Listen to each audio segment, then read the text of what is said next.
Ethan Carter always believed in earning his peace the hard way.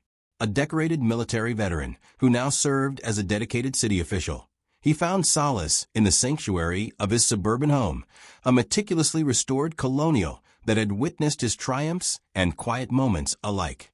Every element of the property, from the neatly trimmed hedges to the glow of his vintage porch lanterns, symbolized a life built on honor, hard work, and the promise of freedom.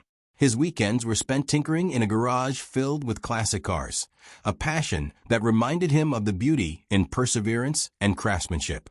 Yet, beneath the calm exterior of the friendly cul-de-sac, trouble was brewing. The Homeowners Association HOA was meant to safeguard the neighborhood's charm. Instead, it had evolved into an oppressive regime led by one Karen Thompson, a self-appointed arbiter of perfection who ruled with an iron fist. Known throughout the community simply as Karen, she was the living embodiment of entitlement, armed with a clipboard, a cell phone loaded with rules updates, and a penchant for minor infractions that nobody else ever noticed. It all started on a warm spring morning. As Ethan sipped his coffee on the sun-dappled porch, he admired the way the early light danced off the antique headlights of his prized '57 Chevy parked in the driveway. That peaceful moment was abruptly shattered when a sharply dressed woman in a tailored blazer, with a haughty smile, strode up the walkway. "Mr. Carter," she demanded in a tone that brooked no argument. It was Karen. "Good morning," Ethan replied cautiously, having heard the whispers of her relentless quest for conformity. "Is there a problem?" Karen's eyes narrowed as she pointed a well-manicured finger at the warm, inviting glow of the porch lanterns. "Your lights, too bright. They disrupt the aesthetic harmony of our community. They're a direct violation of our HOA guidelines," she pronounced, as if reciting a sacred decree. Ethan's heart sank. In his eyes, the lights were a beacon of comfort, a reminder of home and the battles he'd overcome. He calmly explained that the lights had been installed not just for style, but for safety, and were within city-approved standards. Yet Karen's response was icy and final, a final warning clutched in her hand. "The rules apply, Mr. Carter. They apply to everyone." The air crackled with tension as neighbors peeked from behind curtains, silently bearing witness to the emerging conflict. In that moment, Ethan realized the HOA wasn't about keeping the neighborhood beautiful.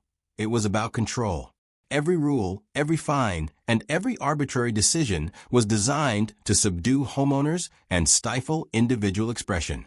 His home, a labor of love, was about freedom and pride, not uniformity and subjugation. As he walked Karen to the door of her immaculate sedan, a storm of anger and determination began to swell inside him. This was not just a minor misunderstanding. It was a blatant overreach by an organization that cared more about appearances than the well-being of its residents. After Karen left, Ethan sat for a long while on his porch. The calm before the storm was over. His mind raced through the countless memories of hard-won victories, both on and off the battlefield. And now he was faced with a new adversary who embodied the worst of bureaucratic tyranny. He could almost see the HOA board members, nodding in agreement with Karen's every word, blinded by a false sense of superiority. His thoughts turned to his community, his neighbors who deserved a say in how their lives were managed. Determined to protect not just his rights, but the rights of every homeowner, Ethan vowed that he wouldn't be bullied by a set of draconian regulations enforced by an entitled few. The spark of defiance was lit, and with it came the realization that this was the beginning of a long, hard-fought battle. A battle not just for his home, but for the very soul of the neighborhood. The first confrontation had set the stage, and Ethan knew he must prepare for what was to come. His life, once defined by quiet routine and noble service, was about to change irrevocably. The very next day, the calm of Ethan's routine was shattered by an unexpected intrusion. As he opened his front door, he discovered a crisp, official-looking envelope taped to it. Inside was a formal notice, a fine of $750 for community light regulation violations. The document, printed on pristine paper emblazoned with the HOA's logo, carried the weight of authority that Karen so relished. Karen had already been seen lurking by the driveway, her expression smug as she surveyed Ethan's property. "The rules apply to everyone, Ethan," she had declared, and now they did, according to her. But Ethan was no stranger to rules or bureaucracy. With his years of service in City Hall and a reputation for integrity, he quickly scrutinized the document. There were discrepancies. The fine cited regulations that were either misinterpreted or outright fabricated.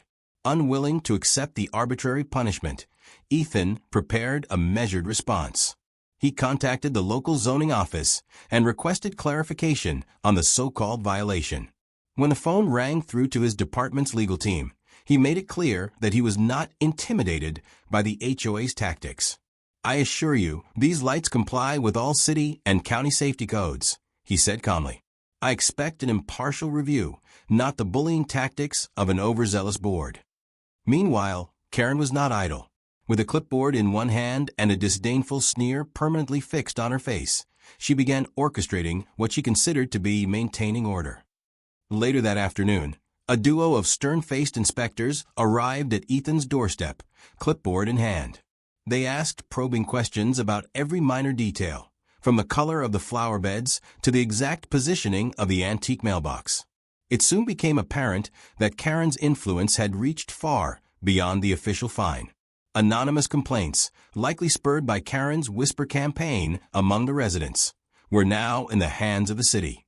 Every step Ethan took in his yard was scrutinized. The inspectors circled his property, jotting down notes as if he were under arrest. Meanwhile, Karen stood on the sidewalk, arms folded, exuding an air of triumph. "This is what happens when you defy the community's standards," she murmured to a neighbor who dared to watch. But Ethan was undeterred. Even as the inspectors questioned the legitimacy of each claim, he methodically countered with documented evidence of city codes, expert opinions, and a well-organized file of past communications with municipal officials. In the quiet moments after the inspectors left, Ethan reflected on the situation. He recognized that this was merely the first power move from an HOA that saw itself as above the law.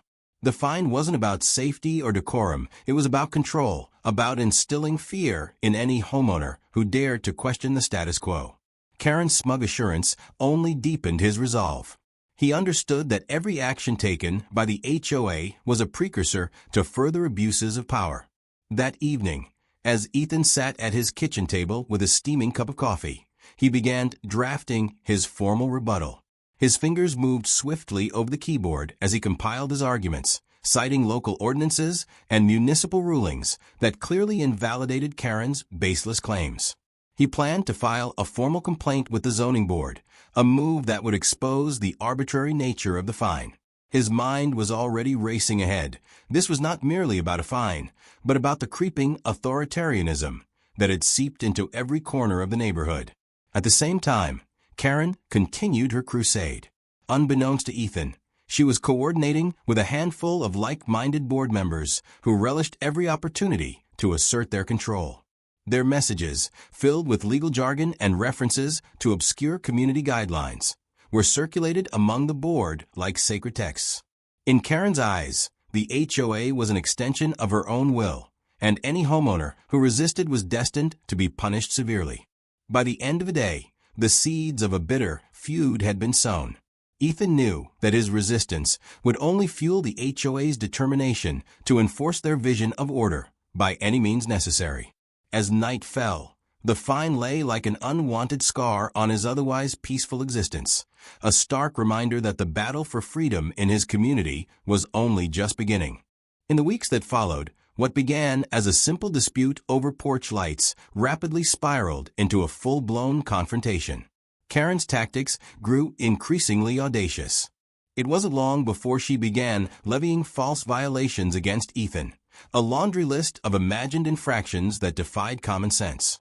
One morning, a notice arrived warning him of improper landscaping, alleging that the wildflowers Ethan had planted were unauthorized and hazardous.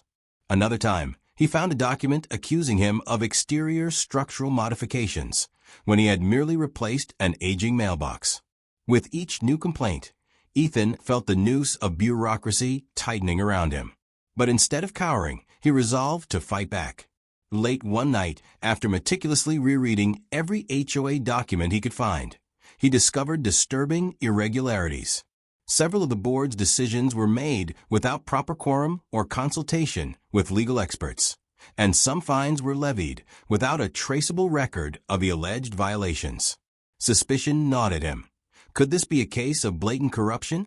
Determined to get to the bottom of it, Ethan began investigating. He started by reaching out to longtime neighbors, many of whom had similar tales of petty fines and inexplicable rules.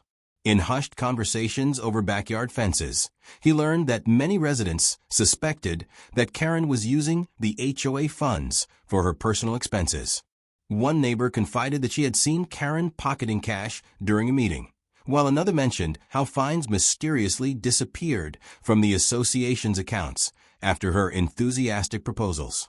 Armed with this information, Ethan set up a discreet surveillance system around his property. He installed cameras that would capture every interaction with inspectors and board members. Every unusual visit or whispered conversation was recorded. Over time, a disturbing pattern emerged. Inspectors seemed to be following a schedule, their visits coordinated to pressure Ethan into compliance. In one instance, he even caught a board member entering his garage under the guise of checking the foundation, when in reality, they were only interested in documenting minor details that could later be twisted into violations. As Ethan gathered evidence, he began to connect with sympathetic voices on the board. One board member, disillusioned by Karen's tyrannical leadership, reached out to him under the cover of darkness. "There are things happening behind closed doors," the member whispered in a secret phone call. "Karen's decisions aren't about protecting the neighborhood. They're about feeding her ego and lining her pockets." This revelation confirmed Ethan's worst suspicions. The HOA was less a democratic community organization than a tool for personal gain. The confrontation reached a boiling point during an impromptu HOA meeting. Karen, who normally presided over meetings with unwavering authority, found herself pressured by board members who now questioned the legitimacy of her fines and fines. Ethan, armed with his meticulously compiled dossier of evidence, including recordings, documents, and testimonies, rose to speak. His voice, steady yet resolute, recounted the timeline of abuses, the baseless fines, the unexplained inspections, and the underhanded tactics meant to intimidate a simple homeowner. In the charged atmosphere of the meeting, Karen's smug facade began to crumble. She fired back with legal jargon and defensive posturing, but the evidence was overwhelming. Questions about the misuse of HOA funds and the lack of procedural fairness hung in the air like a storm cloud. Some board members exchanged uneasy glances, their loyalty to Karen wavering under the weight of the mounting evidence. Despite the tension, Ethan maintained a calm demeanor. "This isn't just about a single violation," he told the assembled crowd. "It's about transparency, accountability, and the right of every homeowner to live without fear of arbitrary punishment." His words resonated with those present, and murmurs of agreement began to ripple through the room. For the first time in months, the collective frustration of the community was laid bare, and it was directed squarely at Karen and her cronies. That night, as Ethan left the meeting, the gravity of what had transpired settled in. He realized that this wasn't merely a personal battle anymore. It was a fight for justice for every neighbor who had ever felt oppressed by an overreaching HOA. With every new piece of evidence he uncovered, he was preparing for a counterattack that would shake the foundations of the entire association. The HOA had escalated the conflict, and so would he. The next stage of the drama unfolded on an early, overcast morning. Ethan awoke to an eerie silence that contrasted sharply with the chaos of recent weeks. Venturing outside, he discovered a scene from a nightmare. His driveway was partially excavated, heavy machinery having begun work on what was touted as community sidewalk expansion. The work was unauthorized and dangerously close to his property line, threatening not only the aesthetics of his home, but also its structural integrity. Karen, true to form, was on the scene, her arms folded as if to say she was doing everyone a favor. "We're only improving the community," she proclaimed loudly to a small gathering of curious neighbors. But Ethan recognized this as nothing more than a pretext for control. It was a deliberate act of intimidation designed to unsettle him and assert the HOA's dominance. Refusing to be steamrolled, Ethan immediately contacted a lawyer and arranged for a professional survey of his property. As the experts measured and documented the unauthorized work, he compiled his findings into a comprehensive file. Later that day, he marched into the next HOA meeting, clutching a thick folder of legal documents. The meeting hall, usually a sterile, oppressive room filled with board members eager to do Karen's bidding, buzzed with tension as Ethan took center stage. "I have here incontrovertible proof that these sidewalk expansions and utility shutdowns are not sanctioned by any municipal code," Ethan stated, his voice steady and resolute. He laid out the survey results, photos of the excavated driveway, and the recordings of inspectors making veiled threats. The evidence was irrefutable, and the room fell into a heavy silence. For once, even the staunchest supporters of Karen looked troubled. Karen's response was immediate and unyielding. "This is a misunderstanding," she insisted, her voice wavering despite her best efforts to appear unflappable. "You're overreacting." But Ethan wasn't swayed by her theatrics. "I'm not overreacting," he countered.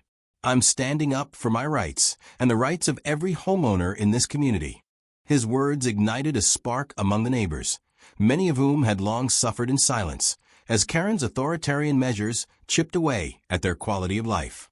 The confrontation spilled out into the public sphere. Local news outlets began covering the saga, and Ethan's story struck a chord with a broader audience tired of arbitrary rules and unchecked power.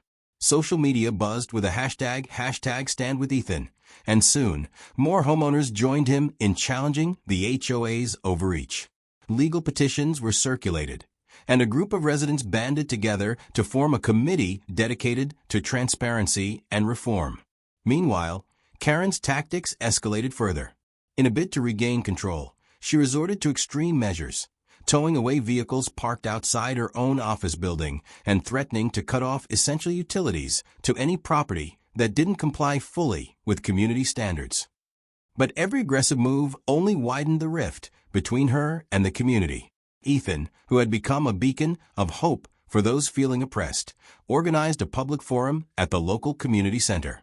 With a projector, he replayed footage of unauthorized inspections, secret meetings among board members, and even a clandestine recording of Karen admitting in private conversation that the fines were just a means to an end.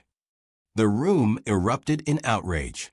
Neighbors who had once feared retribution now voiced their dissent openly, their anger coalescing into a unified call for accountability. The meeting ended with a decisive vote to challenge the HOA's authority legally. While Karen's face flushed with indignation, it was clear that the momentum had shifted irrevocably. The community, once paralyzed by fear and intimidation, had risen up. Ethan's methodical collection of evidence and his refusal to back down had forced a reckoning, a public confrontation that left no doubt about the corruption at the heart of the HOA's operations. As Ethan left the community center that night, he felt both the weight of the battle ahead and the strength of the united front he had helped create. In the darkness, beneath a sky heavy with promise and impending change, he knew that the fight was far from over. But for the first time, justice was on his side, and the HOA's overreach had been met with a force that would not be silenced. Just when it seemed that the tide might finally be turning, Karen unleashed one last, desperate assault. In a bid to reassert her dwindling authority, she made a bold decision: involve the police. One chilly morning, a call was placed from the HOA office, and within minutes, flashing lights appeared in front of Ethan's home. Officers arrived not to protect him, but to investigate a complaint that Ethan's brightly lit porch was causing a public disturbance. It was an absurd claim, one that smacked of desperation and ignorance of the law. Ethan calmly presented his city-issued badge, explaining that the lights were compliant with all regulations and that the complaint was nothing more than a farce. The officers, already familiar with the ongoing neighborhood feud, exchanged skeptical looks as Karen arrived on the scene, her expression a blend of indignation and panic. "I'm only doing my duty," she insisted, as if reciting a rehearsed line. The police, sensing the absurdity of the situation, left without taking any further action. only deepening the public's perception of Karen's misguided zeal. Undeterred, Karen sought to escalate the situation further. In a clandestine move, she hired a private investigator to dig up dirt on Ethan, hoping to uncover a misstep or a hidden secret that could be used to discredit him once and for all. Late one night, as Ethan reviewed more documents for his legal case, he noticed a strange figure lurking near his garage on the security footage he'd set up months earlier.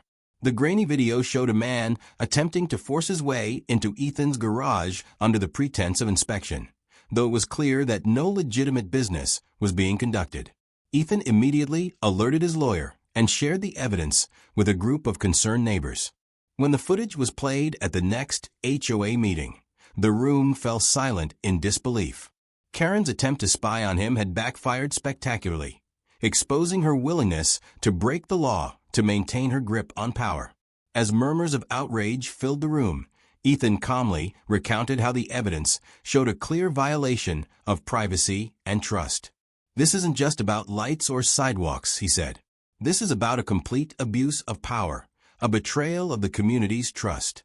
As if on cue, several board members began to distance themselves from Karen.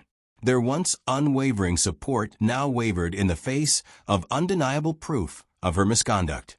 Karen's desperate move had left her isolated. During one particularly heated meeting, she tried to counterattack by threatening Ethan with further fines and even a potential lawsuit, claiming that his actions were disrupting the communal order. But each threat was met with calm, measured responses from Ethan, who insisted that legal channels and public opinion would ultimately prevail. The final blow came when a local investigative journalist picked up the story. After interviewing several residents and reviewing the evidence Ethan had painstakingly compiled, the journalist published a scathing exposé. Headlines blared, "HOA tyrant caught red-handed, excesses, illegal surveillance, and bullying tactics exposed." The article quickly went viral, and Karen's desperate facade crumbled under the scrutiny of a community united against her authoritarianism. That night, as Karen sat in her sparsely furnished office, now nearly empty of allies, she realized she had exhausted every trick in her book. The very measures she had believed would cement her power had instead sealed her fate. With the police dismissing her baseless claims and the public rallying behind Ethan, Karen was left with no escape. Her final, desperate move had become her undoing, leaving her exposed as a figure of ridicule and contempt. Ethan, meanwhile, continued to work quietly on his case, his resolve hardened by every new challenge. The community, emboldened by the undeniable evidence against the HOA's abuse of power, now had a clear path forward, a path that would see accountability and justice delivered not only for Ethan, but for everyone who had suffered under Karen's oppressive regime. In the weeks following Karen's ultimate miscalculation, the dominoes began to fall. The exposé had ignited an outcry across the neighborhood. Homeowners, emboldened by the clear evidence of corruption and abuse, rallied together. A community meeting was convened at the local town hall, one where every disgruntled resident had a voice. The meeting quickly escalated into a full-scale revolt against the HOA's tyranny. Amid heated speeches and tearful confessions of past mistreatment, the residents voted overwhelmingly to remove Karen from the board. Even long-standing board members, who had once defended her every whim, began to recant their support in light of the mounting evidence. The tide of public opinion was unequivocal. Karen was no longer the untouchable enforcer of arbitrary rules. She was the villain of the story. Within days, the HOA found itself under a formal investigation by the city. Financial audits revealed that funds collected from fines had been misappropriated, and irregularities in board meetings raised serious questions about the legitimacy of their operations. Karen's signature was on countless documents authorizing questionable expenditures, each a nail in the coffin of the association's credibility. Facing the combined weight of legal pressure, public outrage, and internal dissent, the HOA began to crumble from within. Board members who had once turned a blind eye to Karen's excesses now found themselves under threat of legal action, and some even faced personal inquiries regarding their complicity. The entire structure that had once served as the neighborhood's governing body was collapsing in a cascade of accountability and reform. In a dramatic final board meeting held in an overstuffed community center, Karen was forced to resign. With her resignation came public humiliation. Not only was she unseated, but her actions were laid bare for all to see. The once self-assured HOA queen was now a pariah, her personal assets, including her own home, put under scrutiny. Within days, rumors circulated that her property would be put up for sale, a fitting end for someone who had abused every ounce of power entrusted to her. Ethan, ever the reluctant hero, watched the collapse with a quiet satisfaction. He had never sought personal glory in the battle.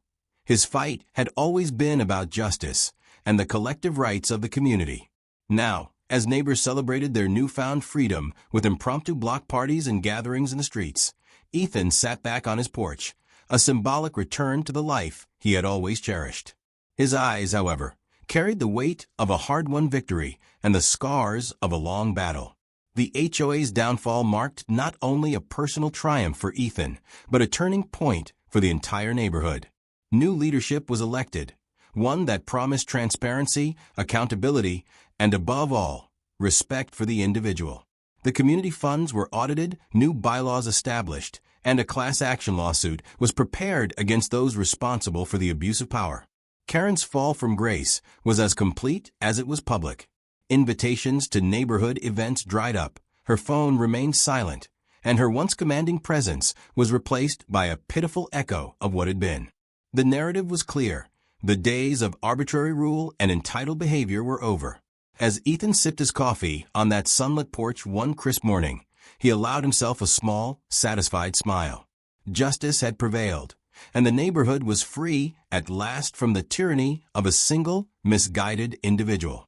In that moment, the scars of the past gave way to a promising future, a future where every homeowner's voice mattered and where freedom from overreach was not just an ideal, but a lived reality. With the community united behind the cause, legal action quickly followed. City officials, prompted by public outcry, launched a full-scale investigation into the HOA's practices. The audit revealed extensive financial mismanagement. Funds that should have gone toward community improvements had been funneled into Karen's personal ventures. The revelation forced municipal authorities to levy substantial fines on the HOA. Ethan, having become the face of the resistance, spearheaded a class action lawsuit against the association. Neighbors filed suit, demanding restitution for fines imposed under false pretenses and compensation for the undue stress and property devaluation caused by the arbitrary rules. The legal proceedings were a turning point, a clear message that no organization was above the law. Even some of the formerly silent board members found themselves facing legal consequences for their role in the corruption. In court, documents, video footage, and witness testimonies painted an unmistakable picture of systemic abuse. The judge, noting the overwhelming evidence, ordered the dissolution of the existing board and mandated the reformation of HOA policies. The verdict not only stripped the current leadership of power, but also set a precedent that would protect other communities from similar abuses in the future. Ethan's final power move came when he agreed to represent the collective interests of his neighbors, ensuring that the settlement would be used to improve community infrastructure and fund legal support for anyone else who had suffered under similar circumstances. It was a bittersweet victory, a vindication of long-held principles, even as it marked the end of an era defined by fear and oppression. The public humiliation was swift and merciless. Once the courtroom doors closed and the HOA was forced to disband, Karen's personal life began to unravel. Gone were the days when she could parade herself as the undisputed enforcer of community standards. Now, she was a cautionary tale, a symbol of what happens when entitlement goes unchecked. Her personal assets, scrutinized in the wake of the investigation, were frozen pending further inquiry. Rumors spread quickly. Her luxurious car was repossessed, and even whispers of a marital split emerged as her husband, tired of the constant drama, began distancing himself. Former friends and associates, once loyal to her cause, now avoided her, fearful of being tainted by association. In an ironic twist of fate, a few months after her resignation, Karen was offered a low-level position at a rival HOA management company, a role so diminished it served as a stark reminder of her fall from power. The neighborhood buzzed with dark humor whenever her name was mentioned. For those who had suffered under her reign, every piece of gossip about her misfortunes felt like poetic justice. Ethan, ever the steady observer, regarded her downfall with a measured satisfaction. It wasn't about personal revenge. It was about restoring balance and ensuring that no one else would have to endure the arbitrary tyranny that Karen once imposed. Every time he saw a neighbor smile in relief or heard a story of past injustices finally being put to rest, he felt that the scales of justice had been righted. In the aftermath of the long and bitter struggle, the neighborhood began to heal. The oppressive weight of arbitrary fines and dictatorial decrees had been lifted, replaced by an invigorated sense of community and self-governance.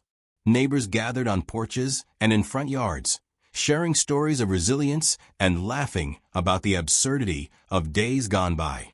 Ethan Carter, once forced into a battle for his very home, now enjoyed quiet moments of reflection.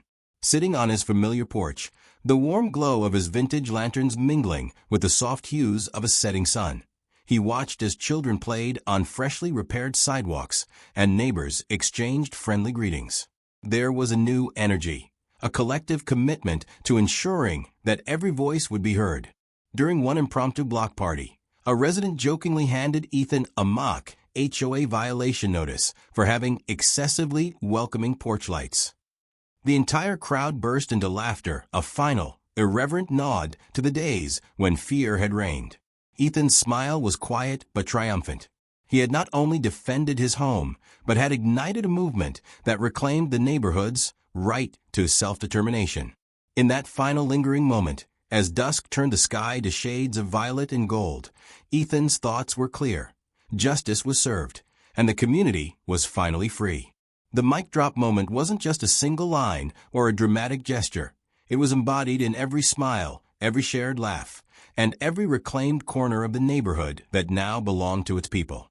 And so, as the night settled in and the stars emerged to witness the triumph of ordinary citizens over bureaucratic tyranny, Ethan whispered to himself, "They really tried." With that quiet declaration, the battle ended and a new chapter began, a chapter defined by unity, resilience, and the unyielding spirit of a community that had once been oppressed, but would never again be silenced.